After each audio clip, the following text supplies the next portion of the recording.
ایک عورت بنی اسرائیل میں رہتی تھی جو بہت بد کردار تھی۔ خدا نے اس کو حسن و جمال خوب سے نواز رکھا تھا اور وہ بدکار بھی انتہا درجہ کی تھی۔ پوری بستی کے ساتھ اس کے تعلقات تھے۔ وہ اتنی مالدار ہو گئی کہ اس نے اپنے لیے بڑا محل بنا لیا تھا اور ایک تخت بنوایا اور وہ بن سنور کر ملکہ کی طرح تخت پر بیٹھتی تھی اور اس کے ساتھ غلط تعلق رکھنے والے پورے شہر کے امراء تھے۔ اس کی زندگی ایسے ہی گزر رہی تھی۔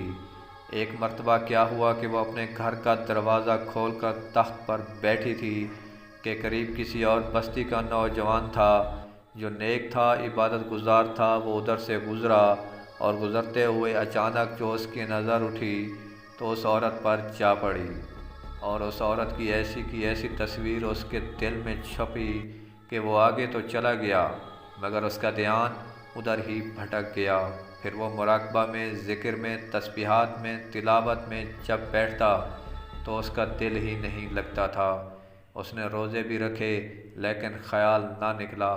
اس نے اپنے آپ کو تکلیف بھی پہنچائی، کئی دن اپنے آپ کو بھوکا پیاسا بھی رکھا مگر اس کے دل سے خیال نہ نکلا۔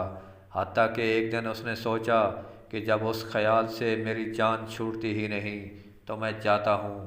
چنانچہ اس کے پاس جو تھوڑا بہت سامان تھا وہ اس نے بیچا اور اس نے اتنے پیسے تیار کیے جتنے سے وہ بدکار عورت اپنے پاس آنے کی اجازت دیتی تھی۔ وہ اس عورت کے پاس آیا اور اس کو پیسے دے کر اس کے پاس چارپائی پر بیٹھ گیا، بات چیت کرنے لگا۔ اچانک بات چیت کے دوران اس کے دل میں یہ خیال آیا کہ میں نے نیکوکاری کے اتنے سال گزارے ہیں، آج میرے اللہ مجھے اس غیر محرم کے ساتھ بیٹھے ہوئے بھی دیکھ رہے ہوں گے۔ بس یہ خیال دل میں آیا تو اللہ کا درد دل پر غالب آ گیا اور نوجوان نے کانپنا شروع کر دیا۔ عورت اس سے پوچھتی ہے، تم کانپ کیوں رہے ہو؟ تمہارا چہرہ کیوں پیلا ہو گیا ہے؟ اس نے کہا، بس میری طبیعت ٹھیک نہیں ہے۔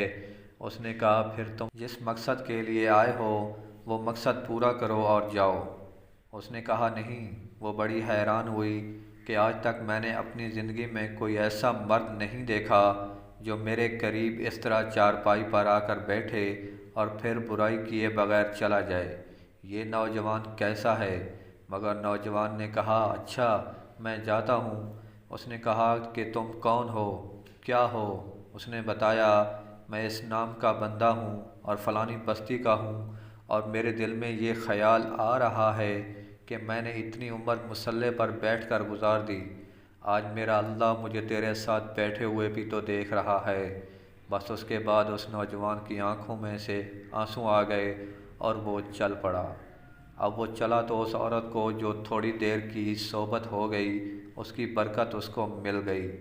چنانچہ عورت کے دل میں خیال آیا، یہ کنوارا نوجوان اتنا اللہ سے ڈرتا ہے جبکہ اس نے گناہ بھی نہیں کیا، اور میں تو سارا دن اور ساری رات گناہوں کا مرتکب ہونے والی ہوں، میں تو خدا سے نہیں ڈرتی ہی نہیں۔ اس کے دل میں شرمندگی پیدا ہوئی، ندامت آنے لگی کہ کروں تو کیا کروں۔ دل میں خیال آیا، اچھا چلتی ہوں اور حضرت موسیٰ سے پوچھتی ہوں کیا میرے لیے بھی توبہ کی کوئی صورت بنتی ہے۔ وہ اپنے گھر سے نکل کھڑی ہوئی۔ اب اس کو بستی کا ایک بندہ پہچانتا تھا، وہ ایسی نامی گرامی چیز تھی۔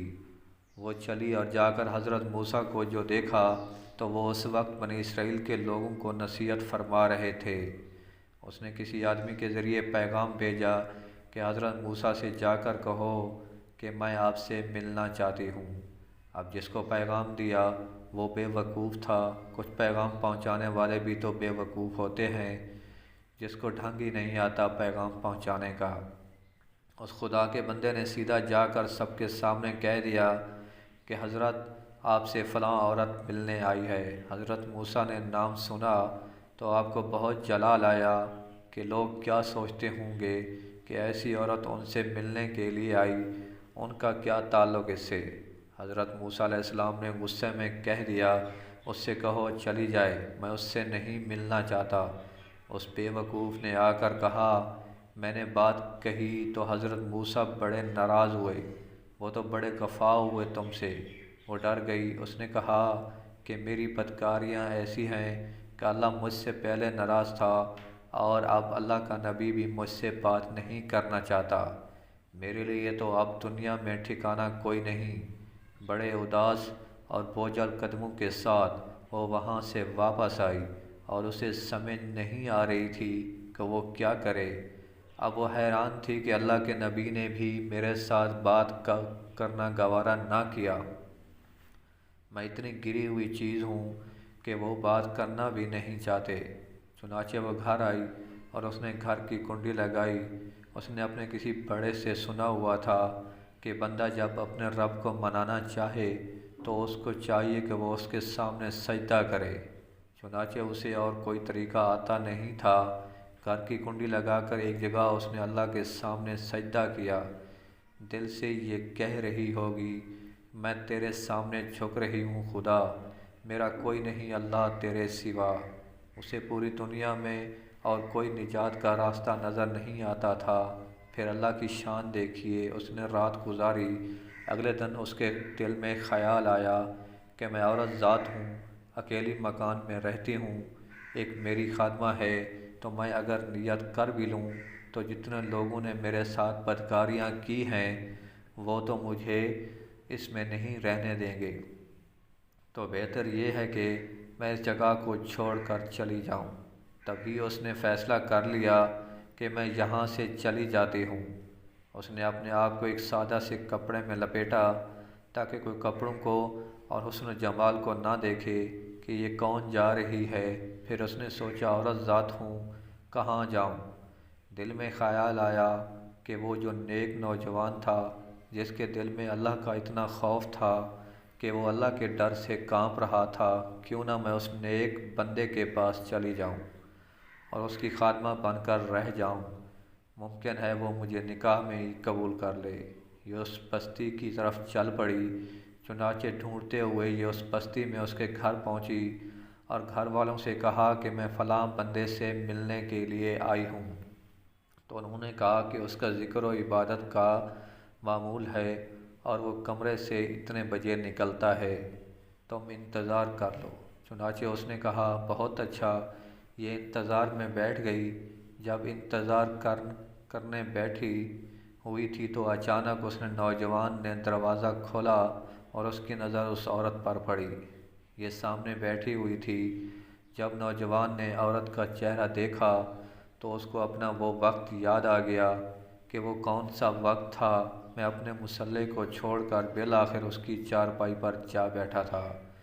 تو اس نوجوان کے دل پر خوف طاری ہو گیا کہ کہیں یہ میرا ایمان خراب کرنے تو یہاں نہیں آ گئی۔